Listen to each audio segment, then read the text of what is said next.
দেখে শুনে কাজ করতে পারিস নি? আর কত লোকসান করবি আমার? সারাদিন গিলে গিলে তাও গায়ে বল থাকে না, শুধু আমার ক্ষতি করিস।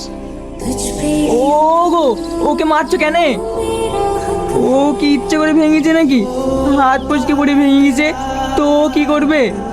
মেয়ের গায়ে একটু হাত দিয়েছি আর অমনি ফসকা পড়ে গেছে। এই যে আমার এত টাকা জিনিস নষ্ট করে দিল, আর মরা মায়েস কিনে দিতে যাবে নাকি? আমাদের আমার মার কথা বলবা না, সে অনেকদিন আগেই মরে গেছে। মার কথা বলেছে বলি মারবি নাকি আমাকে? মার মার।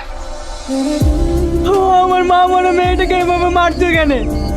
ওর মা মরে যাওয়ার পর আমি তোমাকে বিয়ে করে নিয়ে এসেছিলাম ওর মায়ের অভাব পূরণ করার জন্য, আর তুমি তা না করে আমার মেয়েটার উপরে এইভাবে অত্যাচার করছো। তোমাকে অত দরদ দেখাতে হবে না, যাও তুমি লক করে সওগা। সংসারটা তো তোমাকে চালাতে হয় না, আমাকে চালাতে হয়। ভালো আছেন চাচি? আয় আয় বস রাকেশ।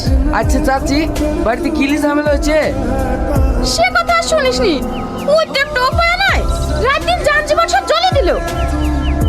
আরে ওখানে তোমার যান জীবন চালাবে? ও তো তোমার সোনার ডিম পাড়া হাঁস। এ তুই কি বলছিস রাকেশ? আমি ঠিকই বলছি চাচি, তুমি ওকে ব্যবসায় লাগিয়ে দাও।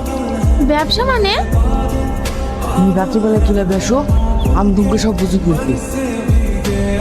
না না, এইভাবে বুড়িকে রাখা সম্ভব না। এইভাবে থাকলে বুড়িকে ওরা শেষ করে দিতে পারে। আমি আজকেই শাইনের কাছে যাবো। চাচা, ও চাচা, এইখানে এভাবে বসে কেন?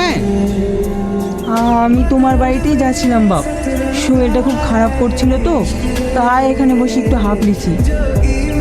ও চলেন বাড়ির দিকে চলেন। তোমার আব্বার সঙ্গে অনেক আগে আমার। আমি জানি চাচা, আব্বুর মৃত্যুর সময় আমাকে সব বলে গেছে।